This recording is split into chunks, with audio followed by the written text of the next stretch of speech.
Hej alle sammen og velkommen til min YouTube-kanal. Så i dag skal Laura og jeg til Lalandia igen i år. Og undskyld, jeg ikke har haft postet noget i lang tid, men jeg har ikke haft tid, okay?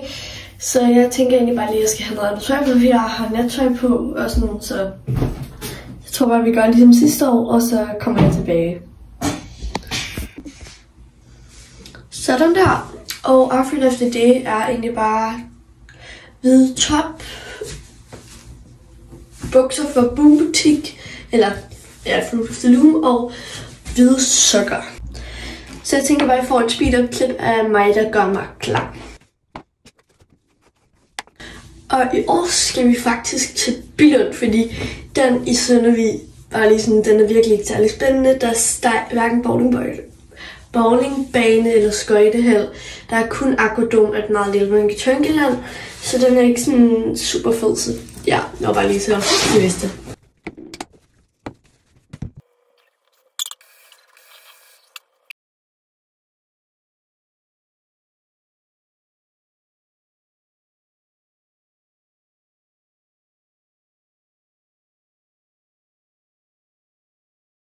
Sådan der, nu er jeg ved at være færdig med min makeup rutine. Nu mangler jeg bare lige hurtigt bronzer, buk øjenvipper og parfume, så er jeg færdig. Så jeg er klar lige om lidt, og nu sætter jeg den lige i speed up, for ellers kan jeg godt mærke, at det kommer til at tage lang tid det her.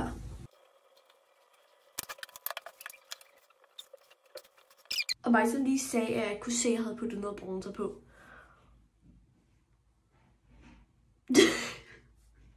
Det er næsten akavet, men ja.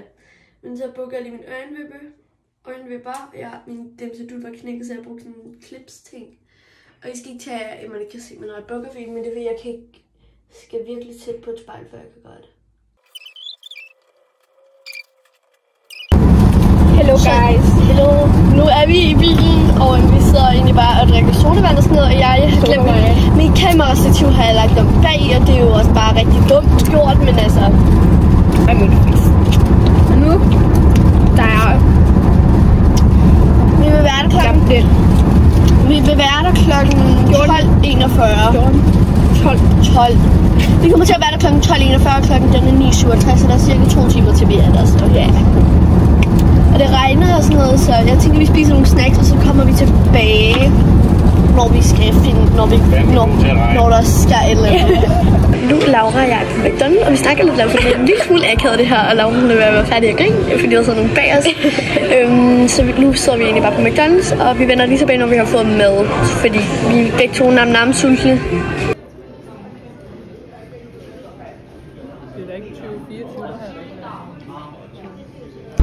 Så vi er blevet færdige med at spise på McDonald's, og det har vi været i snart. Ja, nu er vi der lidt under en time. Nu er vi der om lidt, ja, vi er der lidt under en time. Vi burde være der klokken 1.42, klokken 12.45, så vi er der om lidt under en time. Ja, vi glæder os rigtig meget. Og vi kan først få vores hytte klokken 3. Ja, klokken 3. Men det er lige tænder, så kan jeg ikke komme ud til Skype før klokken 3. Så tager vi bare i Aquadome, og så tager vi så måske nogle tøjmiddel bagefter, så kommer vi hjem på, hvor lang tid vi bruger derinde. Og så derefter tager vi så noget og der filmer jeg jo altså. Og vi skal nok prøve at filme sådan lidt hen over alle dage, så vi kun... Ja, fordi vi glemte sidste år, der filmede vi kun der var børste. Nej, det var 4 dage. Ja, det var den 3. Men vi glemte bare at filme sådan dagen, den her dag, og så dagen derovre. Og det kan vi ja, vi kommer til at se der. Så vi kan bare filme der klokken 3, hvis det er der, så ikke så derfor er det flot. Yes, det var det. Ja, vi ses, når vi er der. Og ja, der var en vandpyt, skal vi ikke have?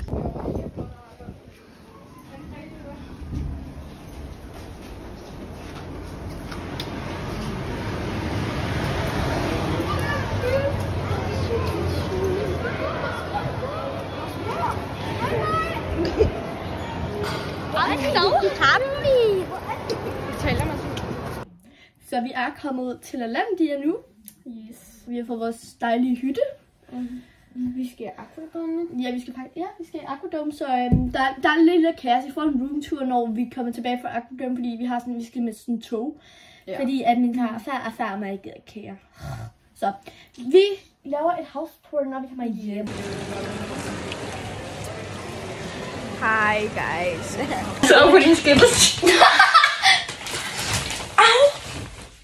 Den gød sgu. Ej, prøv at se min tunge. Jeg har ikke bum. Hvorfor vi sådan der, vi bare gerne vil ende. Nej. Er du klar?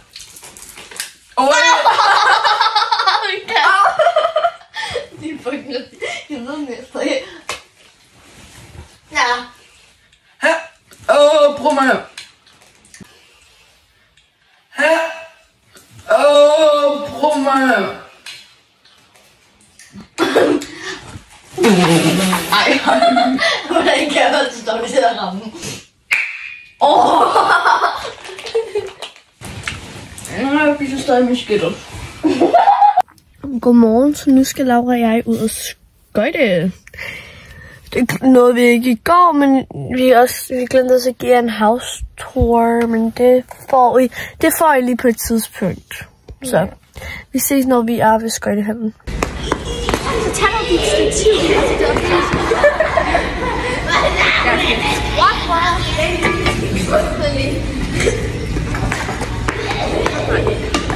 Så din ankel.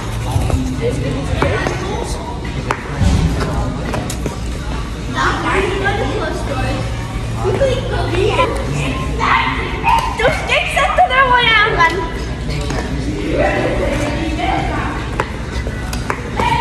Der var sauer lige ved ice skate.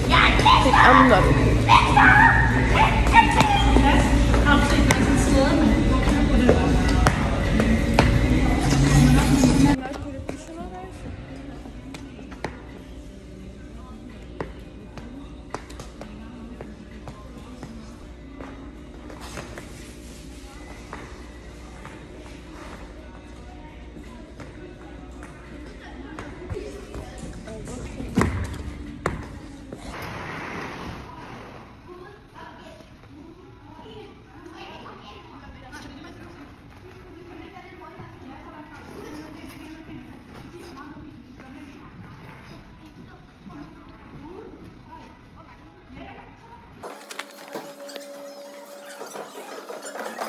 Så nu skal Laura og jeg så ned til Arkaderne, men vi ved ikke helt, at vi misser det tog. Vi skal sådan, det er de der små tog, der kører. Og vi har været sådan 2 minutter at nå det på, og det tager sådan 3 minutter at gå derned. Vi så ikke noget først. Ja, vi ses nede i toget, hvis vi altså når det. Ja, vores tog valgte så ikke at komme, så vi har gået helt vejen. Så nu har vi kun en halv time i Arkaden. Det kom faktisk, men det var sådan 20 minutter forsinket. Det var sådan virkelig åndssvagt. Og Laura, vi vandt 215 billetter. Eller hun vandt en masse billetter, lad os bare sige det sådan. På den her maskine, den kan vi godt anbefale. Åbenbart. Ja. Jeg forstår ikke, hvordan mennesket gjorde det, men det gjorde hun altså.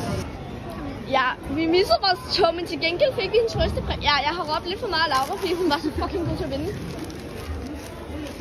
Altså, der er fyldt herop til med sådan nogle billetter her. Og vi har flere derhjemme. Det er så sygt. Nej, vil jeg gå med den? Jeg vil gerne gå med den. Jeg vil hellere med den, den er lettere. Ej, må jeg ikke lige gå med den? Den er bare lettere. Tak.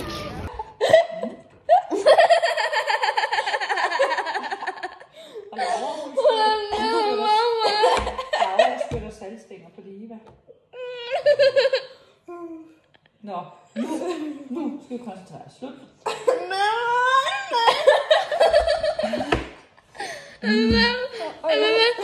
Sådan. Skal jeg spise is, fordi Laura hun lovede os det. Sådan der, nu filmer vi 3, 2, 1 nu.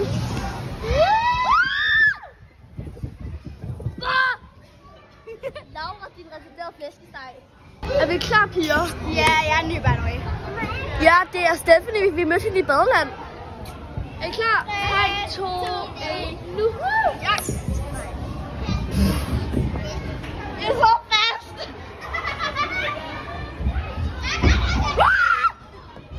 Reserverede stykke flæsk. Tak for. Armen røv. Jeg får G-streng. Og vi har ikke de der dimser på i siden. Du ramte en flot bold, Laura. Og vi er ude af bagen. Og nu skal Stephanie skyde.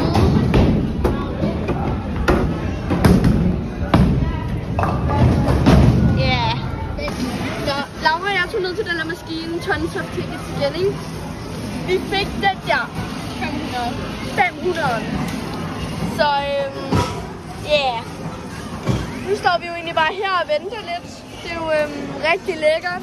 Og nu kommer vi. Og Laura, jeg har sådan lidt pladsproblemer med de her tickets. Altså sådan... Hun er over i det der bunken. Okay, der skete selvfølgelig det mest fucked up ever, da vi var inde i lejligheden. Sådan, vi sad ved sådan en rutsjebane. De der rutsjebaner der er, fordi det er sådan klasse 4, og Laura og jeg var der bare. Og det der så sker, ikke, det er, at der er sådan en flot karakter. Flot? Kan du synes, det er flot? Nej! Men så, og de der børn, ikke, de blev ved med at kravle op af rutsjebanen, og så på et tidspunkt, så kommer der ind sådan, de der helt små piger op, med sådan krøller og en pink sæt på, som så bare råber sådan, hun skriger basically sådan. Hun har en kjole på. Ja, kjole, et eller andet sæt pink på i hvert fald. Og så råbte hun bare sådan, hun råbte ikke, hun skreg sådan, og så inden vi når at reagere, så slår hun og skutter i hovedet. Ja. Jamen, hvorfor ikke? Og sådan, de begynder, sådan, de slår, og der er også en af de andre piger, der laver sådan med knytene og sådan, ikke, hun gør det ikke sådan, men hun sådan tror os med det, sådan, så fucked up gjort. Og der var ikke nogen, der sagde noget til det, og så var der også en far, et barn, der rutsjede ned på et tidspunkt, og så var der, jeg kan ikke huske, om det var barnet, eller hvad det var, der sagde, jo, der var barnet, der sagde sådan, hvad laver du? Nej, det var voksne. Okay, det var sådan en voksne, der var sådan, hvad laver du? Eller sådan, at stoppe. Og så var der sådan barnet, der var sådan, okay, og så var der en af de der små piger, der så gik hen og slog ham der faren. Sådan, what the fuck? Og han havde været sådan i 40'erne eller sådan noget, det var sådan virkelig fucked up. Hello guys, nu skal I lige have en house tour. Så vi starter med mig og Livets værelse. Det her det er så vores værelse, der roder lidt. Nu skal lige tage bare en lille smule, var. Ja, så vi har vores seng, vores vindue, vores natbord og vores skab. Det skal I ikke se, der er en masse. Og mig der bare lige har lagt mine ting der, fordi jeg er sådan ikke... Det ved hvad... Maga! Nå, det er til udenfor. Se, så... Nå, der er et skab. Så vi har reoler. Det er en knage. Indtil knage og sko, ja. Det er en bøjlehænger eller sådan noget, hvad hedder den? Så går vi videre. Det er min farmor og farfars værelse. De har heldigvis ikke rost så meget som mig. Og ja. Min farmor har rigtig seng, der har min farfars ikke. Så er det min seng og mit puslebord. Så kommer vi videre her. Ja. Ja. Det var da utroligt meget, jeg vil. Vi har en spejlbænk. Det er bedroom. Bathroom. Bath. Jeg er så shower. Jeg håber, de er shower lidt. Men jeg er toilettet. Ja. Det skal man meget med. Ja, så går vi videre. Mit håndklæde Lauras. Måske min farmors, måske min farfars. Så kommer vi videre. Kom med dig. Kom. Lukker vi lige døren. Ikke lidt. Så har vi spejl her. Nå ja, det har jeg. Yes, så går vi videre. Hvordan tænder lyset herinde? Ja, godt. Ja, det må godt tænde. Okay, så har vi køkkenet. Rigtig godt. Dem så. Et køleskab. Og der er flødeskab. En fryser.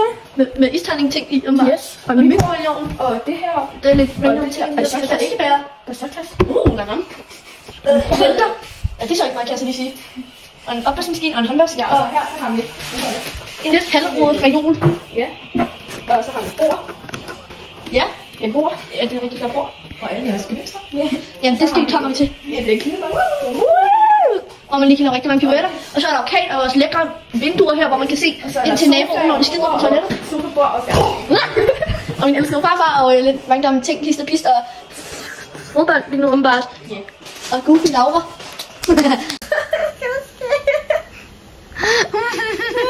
Laura lavede sådan lidt. Jeg var bare kig på hende. Hvordan er det, hun sidder? Jeg har bare min sexy, bare bukser på hende. Det har jeg i min hånd der. Så sidder jeg på det her, og så sætter jeg, og så får jeg bare hele vejen ned.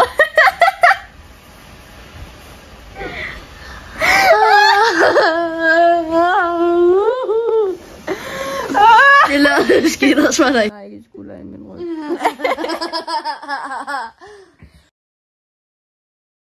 Nu skal Laura og jeg lige lave et lille haul på, hvad det var, vi købte da vi fik på de der 2.227 billetter, hvor mange det var. 2.241, tror jeg. Jeg har bevismateriale på min telefon, men jeg ved det ikke. Okay, skal vi ikke bare starte med de der sådan kedelige ting? Så lægger lige den her der. Det var sjovt. Vi vender de, men Det var faktisk fantastisk. først købte vi 2 gange gigantiske kugler. Det går ind i. Det var bare der med hans forskning. Det vi dem, der vi valgte. Det har vi lidt.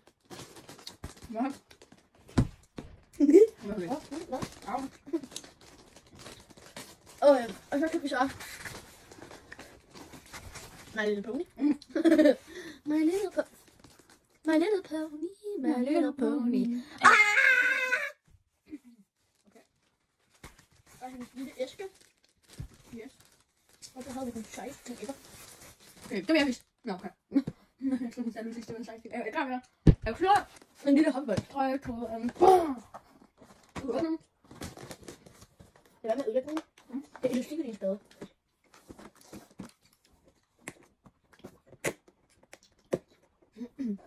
Det kan jeg ikke. Farmor! Må vi bære min slags? Silence.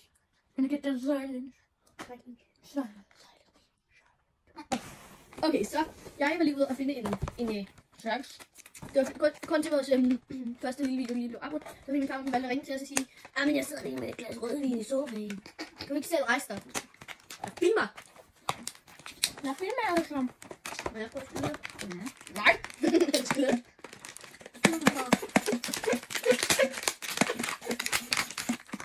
Jeg afsætter mig, okay? Jeg afsætter mig. Er det bare nu, jeg skal lade skyde? Bare pas, du gør det nøjes. Så det ikke, hvis bare lige se, hvor hårdt den er. Det er sjovt, hvis den gør det nu. Der kommer ikke noget ud.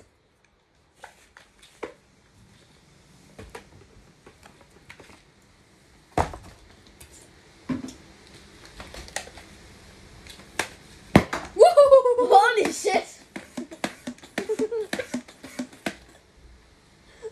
Hvor er de? Hvorfor der?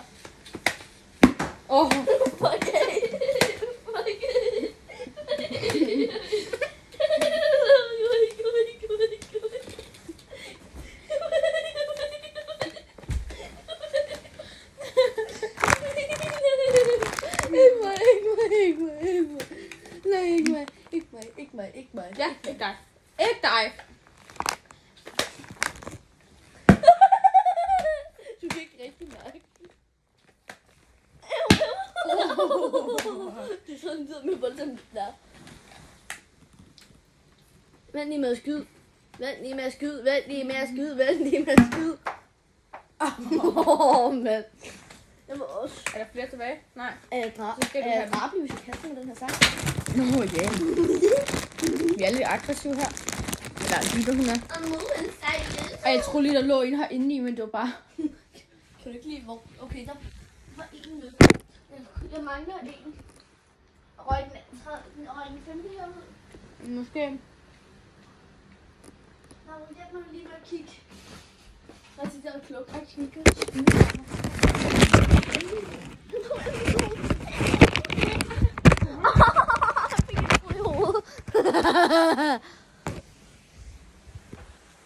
Der er jo kalm udenfor. Så ja. Ja. Jeg var til hårdt frem til det.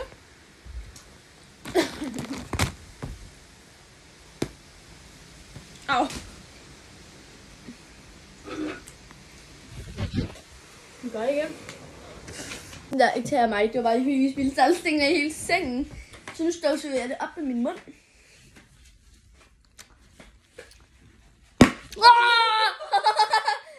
Det er fucking racist. Altså, vi sker lidt lidt. Jeg kigger på mig selv. Kig. Det gør ikke engang ondt. Jo, det gør. Jeg rammer et dårligt sted. Okay, så er der ikke flere tilbage. Kan du give mig dem lige? Ja. Jeg skyder ikke.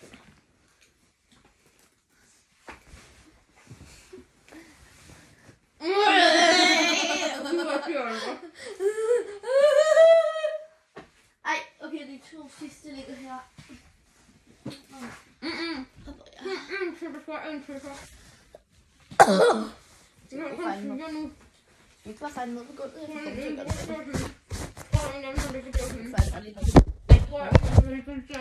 Ja. Ej, sådan, hvorfor? Nej, det er der, hvor jeg slikker.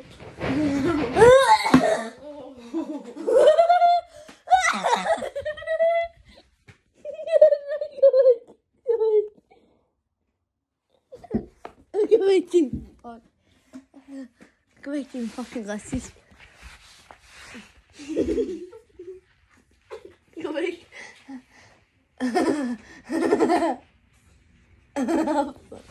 Fuck af. Det er sort. Gå væk.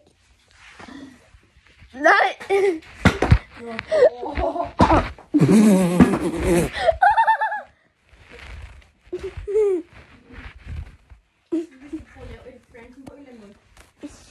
Hop ud af vinduet og bank på. Og så er det bæk. Kig lige på mig. Sådan her. Slip din øre. Ej, det kilder lidt. Bare lidt. Skal sådan her. Flæskesteg sandwich. Det du ligner. Det snakker højt. Okay. Hvor er det igen? Nej. Ja. Nu skal du have flået vinduet. Okay, hvad skal lige forbi der træer? Tænk, at de bare væltede, når det var mig. Jeg skal sikkert have måske det der på. Det er den her kubæk i tiden. To feel, to breathe, to live. Find noget ægte, så ligesom love. Jeg gør lidt hårdt, men det må du ikke undskylde. Det er bare lige så det bliver sådan helt. Det kan du ikke. Det kan du ikke, når du filmer. Nå, det kan man på min. Hvorfor gør vi det så ikke bare på din? Så ja, men det ser flot ud.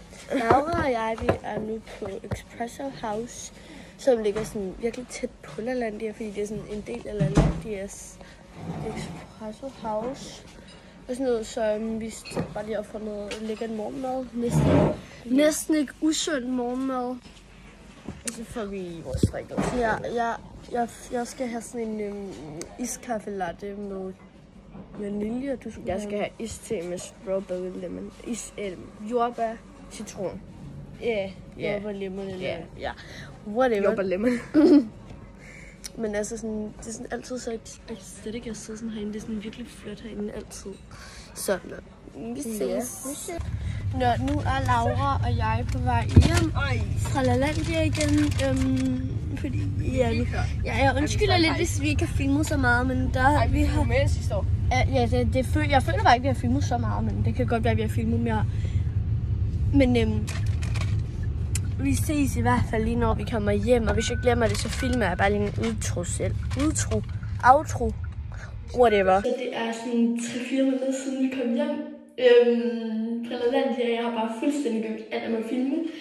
Indtil lige her i går, hvor Laura sagde, eller sådan skrev til mig sådan, ej, hvornår kommer den ud? Så jeg sådan, det ved jeg faktisk ikke helt endnu. Og så sådan, jeg tror, jeg laver den sådan i morgen eller i dag. Og her er vi så. Jeg håber, du bliver glad for den, Laura. Hej.